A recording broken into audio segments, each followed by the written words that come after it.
Queridos, eu estou aqui, né, eu não poderia vir para um congresso da família sozinho, né? Então, eu estou aqui com minha família, a Luciene, minha esposa, queria chamar aqui na frente, né, essa família linda, o Abner, o Noah, Micaela, cadê Micaela? Cadê? Olha lá, venha aqui, a Midianita, pastor. Vem cá, Midianitazinha linda, coisa linda. Vem cá, Abner. Olha só, pastor, Deus não foi bom comigo? Foi, né? Essa aqui, pastor, deu uma cantada nela, sabe como? Na porta da igreja, eu peguei e falei bem assim, ó, Deus mandou orar por você, viu? Aí ela, e pronto, filho, já 3 filhos, entendeu? Se eu pudesse, era 10, mas não dá, eu não estou com essa bola toda mais não, pastor. Vou fazer 50 daqui a pouco, entendeu? Aí não dá mais não. Amém? Deixa eu orar mais uma vez. Querido Deus, nós te louvamos, obrigado, ó Pai, por esse privilégio de estar aqui com os teus servos, essa igreja que o Senhor tanto ama, e queremos pedir, ó Pai, a tua bênção sobre esse momento, onde estaremos ministrando a tua palavra, que o Senhor nos guie, que o Senhor nos use para a honra e glória do teu nome e para a edificação desta igreja amada. Nós choramos em nome de Jesus. Amém. Obrigado, Deus abençoe. Esse aqui quer ficar brincando lá embaixo. Irmãos, vamos lá? Vamos meditar um pouquinho. O texto é edificando a família sobre a rocha. Como edificar a família sobre a rocha, nós veremos de noite. Mas nós iremos ler a palavra de Deus nesse tema tão maravilhoso que eu gosto muito, famílias edificadas sobre a rocha. Abra sua Bíblia aí em Lucas 6, versículo 46 ao 48. Lucas 6, 46 ao 48. Deixe sua Bíblia aberta, tá bom? Para você poder acompanhar aí, seja no celular ou a Bíblia impressa. Eu gosto da Bíblia impressa, por mais que tenha tecnologia, eu gosto da Bíblia impressa. Lucas 6, 46 ao 48. E nós iremos meditar na palavra de Deus, tá bom? Amém? Diz assim: por que me chamas Senhor, Senhor, e não fazeis o que vos mando? Todo aquele que vem a mim e ouve as minhas palavras e as pratica, eu vos mostrarei a quem é semelhante. É semelhante a um homem que, edificando uma casa, cavou, abriu profunda vala e lançou o alicerce sobre a rocha. E vindo a enchente, arrojou-se o rio contra aquela casa, e não a pôde abalar, por ter sido bem construída. Glória a Deus. Irmãos, eu não sei você, mas eu e Luciene, às vezes, a gente gosta de sair aí pelas ruas, né, e olhar a arquitetura das casas, olhar como é que a casa é, se é bonita, se não é, como os detalhes da casa, né, a gente fica pensando assim, nossa, essa casa, eu gostaria de morar nela, eu gostaria de comprar essa casa para mim, né, a gente fica, de vez em quando, dando umas voltinhas aí, olhando. Então, só que a gente não consegue ver o fundamento dessa casa. Nós não sabemos se ela foi bem fundamentada, nós não sabemos se a base dela foi bem construída. No normal aqui, né? Nós temos bons pedreiros aqui no Brasil, bons construtores aqui no Brasil. Mas nós não conseguimos observar. Mas quando a gente vai ler esse texto aqui, muitas pessoas têm uma falsa impressão do que o texto está falando. Muitas vezes as pessoas acham que a casa sobre a rocha é essa aqui, ó, da direita. Mas, na verdade, não é assim que o texto está falando. O texto está falando disso aqui, ó, da casa da esquerda. Eles cavavam bastante até encontrar a pedra. E aí fundamentavam a casa. Por quê? Porque era um costume naquele tempo eles procurarem rios mortos para poder construir, porque ali está bem plano, está bem fácil, é muito mais rápido de construir, mas tinha gente que construía dessa forma, da direita, sem cavar muito, mas tinha gente que cavava e fazia o alicerce corretamente, ok? Então, eu queria mostrar para vocês aqui, nessa manhã, para a gente iniciar juntamente com as famílias, que existem algumas características desse homem. Mas esse homem aqui, ele é representativo, também ele vai representar a mulher prudente, uma mulher que serve ao Senhor, que teme ao Senhor. Mas aqui é retratado num homem, e esse homem ele tem características fundamentais para a gente poder guardar para a nossa vida familiar, para nós aplicarmos na nossa vida familiar, para que a gente possa fazer ainda mais a vontade de Deus, fazermos com que Deus se agrade com a nossa vida, fazer com que Deus nos favoreça através da sua palavra, através de suas instruções. E a gente vai observar, igual a gente viu aqui no texto, a respeito de que é todo homem que faz com que Deus está mandando fazer aqui, ele se torna um homem prudente. Mas e as características desse homem? A primeira característica desse homem, que a gente vai observar, é que ele é um homem que vai a Cristo.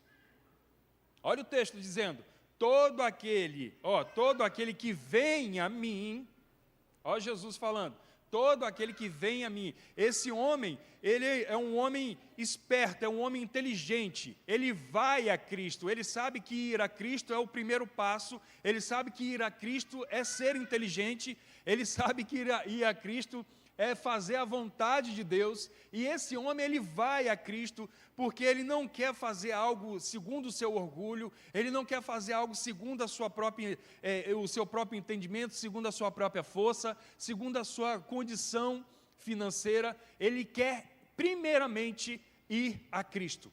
Ir a Cristo para construir uma família é fundamental, tem que ser o primeiro passo de um homem prudente que quer fazer a vontade de Deus. E quando o homem ele vai a Cristo, ele demonstra algumas coisas aqui que a gente precisa entender. A primeira coisa, ele vai com humildade. Lembra do leproso? Lá em Mateus 8, a palavra de Deus narra assim, e descendo Jesus do monte, muitas pessoas afloraram em sua volta, e eis que um leproso se aproxima de Jesus e diz: se quiseres, tu podes me curar. A palavra narra que ele vai a Cristo, ele adora a Cristo, ele se prostra diante de Cristo, mas ele vai a Cristo. Ele rompe barreiras, ele rompe ali tudo quanto é tipo de barreira que impede ele de estar ali vivendo uma vida religiosa, uma vida familiar, uma vida comunitária, mas ele vai a Cristo, mas ele vai a Cristo com humildade. Nós devemos ir a Cristo com humildade, porque Deus resiste ao soberbo. Não é isso que está escrito lá em Tiago? Deus resiste ao soberbo. E nós precisamos ir a Cristo, e esse homem ele vai a Cristo. E quando ele vai a Cristo, ele também vai demonstrar uma outra coisa. Ele demonstra desejo por Cristo. Então, quando nós vamos até Jesus, nós nos colocamos, nos prostramos diante de Jesus, nós estamos demonstrando que temos desejo de estar diante dele, fazermos com que ele se agrade de nós. Então, ir a Cristo também tem uma outra condição, tem uma outra questão que a gente precisa observar. Ir a Cristo é uma questão de gratidão. Irmãos, eu costumo sempre dizer, lá em casa, nós estamos ensinando isso aos nossos filhos, nós não merecemos nada. Nós estamos vivendo numa sociedade hedonista, uma sociedade em que eu mereço, eu tenho que ser feliz, não tenho nada contra a gente ser feliz não, gente, tá? Não sou masoquista, mas nós estamos vivendo num tempo em que Deus tem que ser nosso servo, em que Deus tem que fazer a nossa própria vontade para que a gente possa viver bem. Se Deus não abrir porta para mim, eu fico bicudo, eu fico chateado, fico que nem um pelicano, bicão, Tem muita gente assim, e nós precisamos entender que esse homem, ele vai a Cristo, ele vai com humildade, mas ele vai também demonstrando gratidão a Cristo. Se nós aplicarmos esse princípio, que nós não merecemos nada, é igual quando eu falava para o pastor João Amado, irmã. Aí eu falava, pastor, eu tenho um sonho de ter um Fusca. Ele, negão, você sonha alto, hein? Aí eu falei, pastor, mas você não entendeu. É porque é o seguinte, eu sonho ter um Fusca, mas se Deus me der um Gol, eu vou ficar mais feliz ainda. Então o princípio é esse, e não é que Deus meu primeiro carro não foi um golzinho, bola, quadradinho, seco, sem ar-condicionado, sem vida elétrica, sem nada, mas Deus me deu. Né? Foi onde eu quebrei o meu trauma, que eu falei ontem aqui. Então, Deus, Ele observa o nosso coração. E esse homem, ele vai com gratidão diante de Jesus. Ir a Cristo, irmãos, é declaração de dependência. Esse homem, ele vai até Cristo porque ele está declarando a sua dependência nele. Nós somos dependentes. Jesus falou, sem mim, vocês completam para mim, sem mim nada podeis fazer. Nada. Ele não disse isso ou aquilo, vocês de repente podem. Ele disse, nada podeis fazer. Nós não podemos nem respirar. Nós não poderíamos nem estar aqui. Mas nós estamos aqui. Eu costumo dizer que Deus, Ele move todas as coisas para que nós possamos chegar aqui. Para que nós estejamos aqui. Deus moveu todas as coisas para que a gente fizesse 6 horas de viagem, chegássemos aqui bem, tranquilos, em paz, felizes. Nós chegamos aqui, sem desgaste nenhum. E olha que é cansativo, né? Você sai, pega 6 horas, vem, já tem que dar 2 palestras, na correria. Mas, irmãos, nós estamos aqui inteiros, pela graça de Deus. Deus, Ele moveu todas as coisas para você estar aqui. A Heloísa, né, que foi apresentada aqui, Deus moveu todas as coisas. Antes mesmo, mamãe e papai da Heloísa aí, dela via o mundo. Deus já estava movendo, já estava fazendo todas as coisas acontecerem para que vocês chegassem hoje aqui e apresentassem a Heloísa para a honra e glória do nome dele. Amém? É uma questão de gratidão que esse homem faz. Nós precisamos ir a Cristo por uma questão de gratidão. E para a gente terminar ainda nesse ponto, é uma questão de temor a Deus. Tem muita gente que confunde temor a Deus, acha que é para ter medo de Deus. Não, querido, temor a Deus, o conceito de temor a Deus é o seguinte, é você ter profundo respeito e alta admiração. Quando você tem profundo respeito por Deus e alta admiração por Ele, você está temendo a Ele. Você vai diante do trono de graça para receber refrigério no tempo oportuno, conforme está escrito em Hebreus, mas você vai não apenas diante de um Deus, você vai diante de um Pai. E quando a gente vai diante de um Pai, a palavra Abba significa paizinho, ou seja, é uma palavra que denota carinho. Nós vamos diante de Deus como Pai, nós vamos mais à vontade. Porque o correto é nós conversarmos com o nosso Pai de forma à vontade, né? Bem à vontade, bem tranquilos. E esse homem, ele vai com temor, ele vai com profundo respeito e alta admiração por Jesus. Irmãos, isso aqui é o que move. Então, a primeira característica desse homem é que ele vai a Cristo. A segunda característica que ele mostra aqui para nós é que ele não vai a Cristo de forma qualquer, ele vai e ouve a Cristo. Ele ouve o Senhor. Ele vai para ouvir a Deus. Isaías 55:3 diz o quê? Ouve e a vossa alma viverá. Ouvir a Cristo, nós falamos isso ontem, ouvir a Cristo é uma questão de vida, é uma questão de viver, e viver bem, viver em abundância. Ir a Cristo e ouvi-lo é uma questão de inteligência. Olha Maria, Marta estava lá, às vezes a gente condena a Marta, né? Mas Maria estava ali aos pés de Jesus. Ela procurou fazer o melhor, não que Marta não estava fazendo o melhor dela, ela estava preocupada com Jesus. Eles eram amigos. Jesus ia naquela casa, irmãos, não para, ser cobrado de alguma coisa, não, Jesus ia lá para poder descansar. Ele era bem recebido ali naquela casa. Mas Maria, ela escolheu a boa parte, a melhor parte. E ela vai e fica aos pés de Jesus para ouvi-lo. Irmãos, nós precisamos entender o conceito, a gente precisa entender a atitude desses personagens bíblicos. Nós precisamos ir a Cristo para ouvi-lo. Nós estamos num tempo em que a gente quer só falar. Quer ver? Faz um teste. Eu faço isso todo dia, tá? Lá no meu Facebook eu coloco sempre uma pergunta. Todo dia eu coloco uma pergunta, pastor. O povo entra e comenta besteira, comenta coisa certa, sabe? Porque as pessoas querem falar. Muitos casais hoje têm uma comunicação brecada porque um só quer falar, o outro não quer ouvir. Só querem falar. E nós, como famílias, precisamos entender que ir a Cristo para ouvi-lo é uma questão de vida. É uma questão em que nós precisamos estar aplicando todos os dias na nossa vida. Ouça quem sabe todas as coisas. Ouça aquele que é onipresente, está em todos os lugares. Ouça aquele que é onipotente, ele tem o poder de todas as coisas. Ouça aquele que é onipresente, onisciente, sabe o que passa no nosso coração. Quando Jesus ensina a orar, ele fala: fecha a porta, que teu pai em secreto te ouve. É isso? Está escrito lá que te ouve? Não. Lá está escrito que ele te vê. Queridos, te ver é diferente de ouvir. Tem uma distância muito grande. Te ouvir significa que pode ser que ele não esteja ali presente. Está te ouvindo do outro cômodo, mas não está te vendo. Agora, quem está te vendo, está também te ouvindo. Ou seja, o nosso Deus, ele é presente o tempo todo. E tem um detalhe.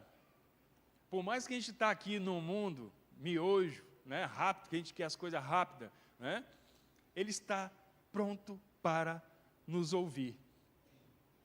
Mas só que nós temos também que estar prontos para ouvi-lo, as suas instruções, os seus mandamentos, seus caminhos. Nós precisamos ouvi-lo, nós precisamos colocar o nosso coração diante do Senhor. Mas esse homem, quando a gente vai observar o texto aqui, a gente vai ver que esse homem, ele não apenas é inteligente ao ponto de só ouvir, ele quer ir além. O texto vai dizer que esse homem, ele coloca em prática aquilo que ele está ouvindo, as instruções de Jesus. Tiago, lá em Tiago 1:22, ele diz o seguinte: não sejais apenas ouvintes da palavra, mas praticai-as, para que vocês não enganem a si mesmos. Estou parafraseando. Mas a palavra de Deus diz que nós devemos praticar a sua vontade, praticar a sua palavra. E praticar a palavra de Deus é honrar a Deus, é honrar o nosso Senhor. Quando vocês obedecem o pastor aqui, pastor Zildo, vocês honram ele. Vocês honram. Quando vocês obedecem os seus pais, por mais que você já seja casado, já tem 40 anos de casamento, mas ainda obedece os seus pais, vocês honram os seus pais. Não é porque casou agora, não é assim não. Né? Agora a vida é minha, não, a gente deve continuar honrando os nossos pais. Então, quando a gente pratica, obedece no sentido de se submeter, igual a gente explicou ontem, né? Obedece, ouve atentamente, mas seguido de submissão, a gente honra o nome do Senhor. Nós honramos o seu nome. Então, ele quer praticar, porque ouvir para esse homem não é o suficiente. Ele entende que ouvir não é ainda o que Deus deseja para a nossa vida. Então, ele pratica, irmãos. Mas ele pratica como? Ele pratica com diligência. Esse homem é um homem diligente. O que é diligência? É ser aplicado, é ser zeloso. Olha como é que essa igreja aqui tem aplicações de zelo. Tudo direitinho, funcionando na liturgia, tudo encaixadinho, certinho. Pode ter uma coisinha ou outra ali que às vezes foge um pouquinho, mas está dentro do cronograma, ainda está na margem de erro, vamos dizer assim. Então, a palavra de Deus diz que esse homem é um homem diligente, e ele quer construir a sua casa, mas ele não quer construir a sua casa de qualquer jeito, ele quer construir a sua casa de forma correta, ou seja, fazer o que é certo. Só que tem muita gente que está fazendo o que dá certo, e aí é onde mora o perigo. A palavra de Deus diz que nós devemos fazer o que é certo, da forma correta. Mas para fazer da forma correta, exige renúncias. E esse homem, ele renuncia. Muitas vezes, né? Ele vai renunciar. O pãozinho de queijo que estava ali era o único que ia para ele comer. Mas aí o filhinho ou a filhinha ficou com vontade de comer mais um pãozinho de queijo. Aí ele pega do pão de queijo dele e dá para o seu filho. É assim ou não é? Né? Estou fazendo aqui uma simbologia, mas tem muitas outras coisas que acontecem na vida diária familiar. Então esse homem, ele renuncia, mas renuncia a talhos. Ele quer andar no caminho. O caminho não tem placa e não tem GPS, nós falamos aqui. O caminho tem nome, e o nome é Jesus. O caminho é Jesus. Ele disse: eu sou o caminho. Eu sou o caminho. Ninguém mais tem autoridade para poder dizer: eu sou o caminho. Ninguém mais. Somente Jesus teve a audácia de dizer, diante dos fariseus, que estavam ali prestes para pegar ele de pedrada, e ele diz: eu sou o caminho. É algo maravilhoso, irmãos, nós temos o nosso Senhor como caminho. Então, Deus, Ele está ordenando hoje que você delete certas coisas de sua vida que não é do seu agrado, atalhos que vão fazer com que você perca o caminho, com que você se desvie do caminho. Tem muita gente que vê o caminho do Senhor, é um caminho bom, mas é um caminho difícil, mas quando aperta, ele pega e corre para o atalho. Mas nós devemos manter nossa vida perseverantes no caminho do Senhor. E esse homem, ele está aqui cavando de forma correta, porque esse homem, ele faz a vontade de Deus no seu coração, ele faz o que é certo. E aí, queridos, muitas vezes, dentro da vida familiar, tem acontecido aí desses atalhos, só para a gente pegar um link. Tem muita gente usando aquelas bets, pastor, aplicativos de aposta. Em vez de investir aquele dinheiro na família, ele investe na bet. E aí vai perdendo um dinheirinho aqui, vai perdendo outro ali. E tem muito maridão. Eu fui fazer a palestra, né, lá em Minas. Aí depois terminou a palestra, foi uma benção e tal. Aí sentei na mesa, né, do pessoal. E aí o camarada do meu lado aqui pegou e falou bem assim: e a apostinha, pastor, o senhor faz? Eu falo: o quê? Eu falei: a apostinha? Eu falei: a apostinha, o que você está falando? Ele: não, no aplicativo. Ó, aí ele é sofredor, né? Vascaíno. Ele ainda é vascaíno ainda, para sofrer mais ainda no negócio, né? Aí, desculpa aí se é vascaíno, mas eu sou São Paulino também, estou sofrendo também junto, tá bom? E aí ele: ó, o Vasco está aqui, fez um gol, né? Sei lá o que, eu olhei para a cara dele assim, eu falei: irmão, é sério que você faz isso? Você usa bet? Você usa aplicativo de aposta? Você quer atalho? Aí eu falei para ele, na lata, que aí eu não perco tempo mesmo, estou nem aí, eu vou embora depois. Entendeu? Eu falei: é sério, irmão? É sério que você, em vez de estar investindo na sua família, na sua esposa aí, rapaz, olha a sua esposa aqui, seu filho, rapaz, um menino novinho, ia fazer 2 anos, o cara usando bet. Deixa eu te falar uma coisa aqui, irmão. Deus, Ele está ordenando você nessa manhã a largar as apostas. Se você crê, amém. Se você não crê, Ele vai continuar te ordenando. Só que, se você não obedecer à ordem dEle, você vai ter sérios problemas. Fuja desse atalho. Volte para o caminho do Senhor. Não estou aqui botando terror não, e eu sei que daqui a pouco eu vou embora de noite. Não é isso não. Mas Deus está mandando você largar isso. Não vem dEle. Ele não te ordenou isso, Ele não te autorizou isso. E Ele está te ordenando. Conforme eu disse, Jesus não pede nada para ninguém, Ele dá ordem. Largue agora, imediatamente. Depois, quando você acabar o culto aqui, sai discretamente, aonde você estiver ali, sozinho, você e ele. deleta, pede perdão e vai viver o caminho do Senhor. Amém? Então faça isso. E aí, irmãs, já começa a orar. E você não sabe se é seu marido que faz isso. O pastor está botando medo, hein? Não, não está botando medo não. Deus quer abençoar a vida de vocês. Porque para construir sobre a rocha, a gente tem que fugir de atalhos.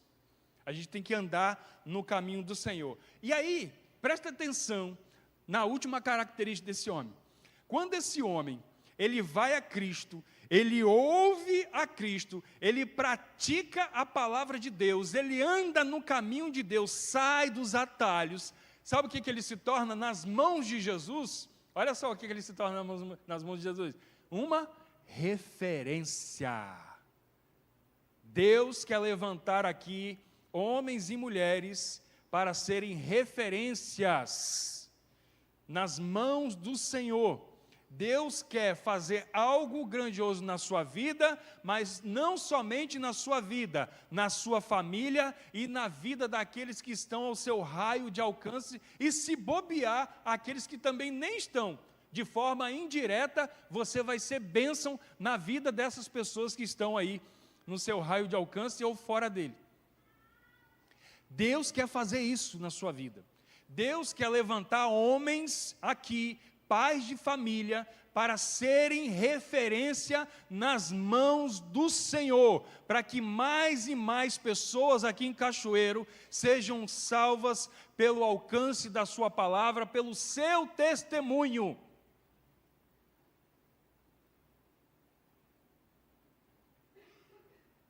Deus quer fazer isso.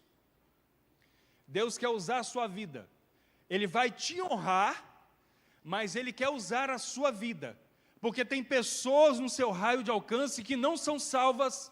Tem pessoas no seu raio de alcance que ainda só ouviram falar de Jesus e ainda não o conhecem. Porque existe uma grande, tem uma discrepância muito grande em relação a ouvir falar de Jesus e conhecer a Jesus. Até porque, queridos, quando você vai pegar lá Mateus 25, você vai ver que Jesus só manda arrebatar, só manda os anjos pegar aqueles que Ele conhece.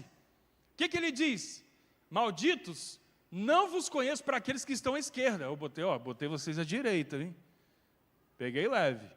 Botei vocês, mas para aqueles que estão à esquerda, Ele vai dizer, malditos, não vos conheço. Que?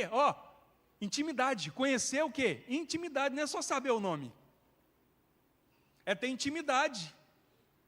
Então tem muita gente no seu raio de alcance, maridão, papai, vovô, que ainda só ouviu falar de Jesus. E Ele quer usar a sua vida para que essas pessoas subam o nível e elas passem a conhecer a Jesus, passem a viver com Jesus e para Jesus, e também se tornem uma referência nas mãos de Jesus, para que mais e mais almas aqui em Cachoeiro ou em outros lugares sejam salvos por meio da sua vida. Seja essa referência nas mãos de Jesus, é o que Ele quer fazer. E Ele quer, não acabou, essa igreja ainda é pequena. Vocês acham que essa igreja é grande? Não, ainda é pequena, tem muita coisa para Deus fazer. Tem muitas almas ainda a serem ganhas nessa igreja. Tem muitas vidas, tem muita história ainda para contar ainda aqui. Mas Deus quer usar a sua vida. Deus não está falando lá para Aquidabã, Deus não está falando para Novo Parque, Deus não está falando lá para Araguaba, Deus não está falando para qualquer outra igreja que tem aqui. Deus está falando para você hoje, agora. Esse é o desejo dele para essa igreja. Ele quer ainda dar continuidade ao crescimento do Evangelho. Ele quer fazer com que o seu reino continue avançando por meio dos seus soldados, que somos nós, que são vocês aqui, em nome de Jesus. Então, Ele quer fazer você uma referência. Você não tem ideia do que Deus quer fazer, irmão? Às vezes também você pode se achar um improvável. Mas eu, pastor... Mas eu estou cansado, eu já estou idoso. Ou então eu não sou uma pessoa assim relevante ali na igreja. Eu sou uma pessoa mais de banco, sou membro da igreja só, estou ali quietinho. Queridos, Deus Ele faz como Ele quiser, Ele usa quem Ele quiser. E é interessante que quando a gente vai olhar na Bíblia, Ele usa a maioria, tudo improvável. é tudo aquele que ninguém está olhando, ninguém está vendo. E Deus honra, irmãos, muitas vezes o nosso esforço. Muitas vezes não, sempre. Ele honra o nosso esforço. Vou confessar uma coisa para vocês aqui, pastor. Tem uma coisa que nós não temos aqui no Brasil. Nos nossos seminários nós não estudamos, a não ser se o senhor estudou, eu não sei. Mas nós não temos aqui no Brasil teologia da família. É mais lá para o lado da Alemanha, Estados Unidos, na Espanha também tem um pouquinho. Aqui nós não temos. E Deus colocou no meu coração de escrever sobre teologia da família.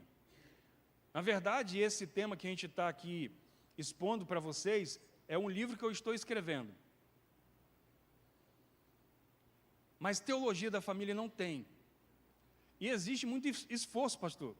Estou tendo que comprar livro de autores alemães, inglês, e para mim poder estudar e estruturar tudo direitinho, né?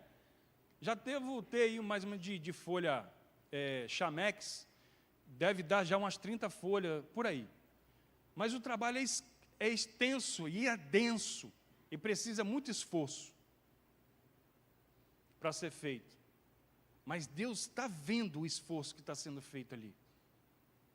E eu tenho a certeza absoluta que Deus vai recompensar cada minuto empregado. Irmão, deixa eu falar aqui, para a gente terminar aqui nessa manhã. Sabe qual é o segredo de Atos 2? Porque aquela igreja crescia tanto? Sabe por que aquela igreja é uma referência para nós, né, pastor? É uma referência. Quer ver crescimento de igreja? Vai a Atos 2. Mas tem um segredo, o segredo está ali.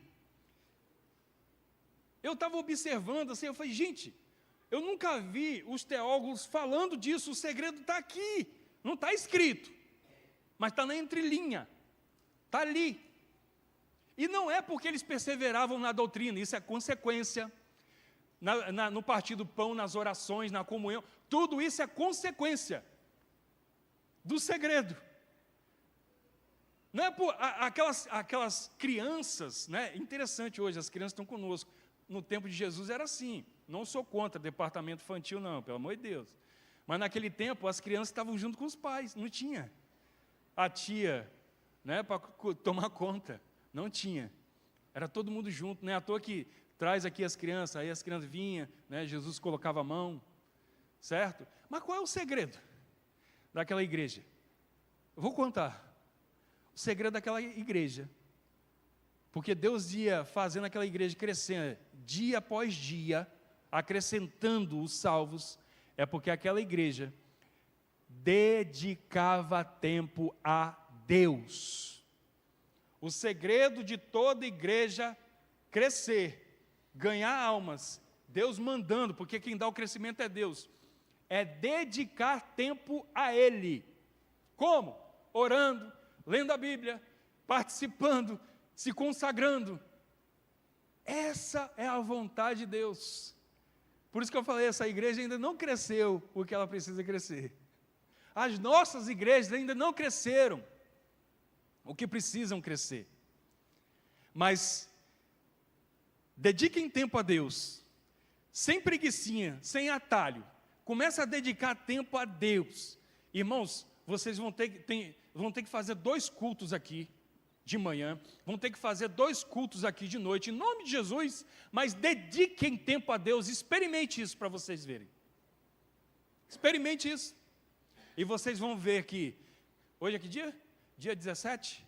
17 de maio, foi falado aqui na igreja, que esse é o segredo, e o segredo está ali em Atos 2. Dediquem tempo a Deus. Essa igreja vai se tornar, já é uma referência, mas vai continuar se tornando uma referência para mais milhares e milhares ainda de famílias. Milhares de famílias serão ganhas, serão salvas, irão frequentar. Daqui a pouco, pastor vai ter que colocar aqui 3 cultos de manhã, 3 cultos de noite, porque tem igreja assim. Mas experimentando sem inventar moda. Eu estou falando só na palavra, só de consagrar, só de dedicar tempo a Deus. Porque tem igreja também que inventa moda para encher, né? A igreja usa algumas técnicas de psicanálise, igual tem algumas igrejas aí que usa, e o camarada vai mesmo, já vai até hipnotizado se bobear. Sem técnica, não, somente pela palavra de Deus. A palavra de Deus é única, a palavra de Deus, ela tem um poder para salvar. Imagina, irmãos, para outras coisas. Então dediquem tempo a Deus, e serão uma referência cada vez maior, cada vez mais reluzente nesta localidade, para a honra e glória do nome do Senhor. Amém? Queridos, à noite nós iremos ver isso aqui, ó, como edificar a casa sobre a rocha. Até agora nós falamos das características desse homem, mas de noite nós vamos ver como ele faz para edificar a sua casa sobre a rocha. Deus quer que você edifique a sua casa sobre a rocha, que é Jesus. Amém? Vamos orar mais uma vez, enquanto o grupo de louvor vai estar se posicionando.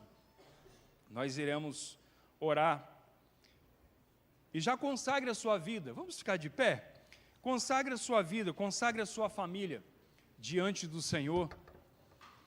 Já pede ao Senhor, se porventura você estiver por atalhos, que você volte para o caminho. Se você já está no caminho, que você se intensifique cada vez mais. Cada vez mais você busca o Senhor. Querido Deus, nós te louvamos. Obrigado, Deus, por esse privilégio de poder trazer a Tua palavra, de mais uma vez ouvir a Tua vontade sobre nossas vidas, sobre minha vida, sobre a vida da minha família, sobre a vida dos familiares que aqui estão, daqueles que não puderam vir. Mas abençoe, Senhor, nos ajude a estarmos indo a Cristo todos os dias, a ouvir as suas instruções, a praticar a sua palavra, e assim nos tornarmos uma referência cada vez maior. Que sejamos um farol cada vez mais reluzente na vida das famílias que estão, Pai, nesse mundo jaz em trevas. Nos ajude, tenha misericórdia de nós, nos capacite, nos abençoe com a Tua presença. Nós suplicamos em nome de Jesus. Amém.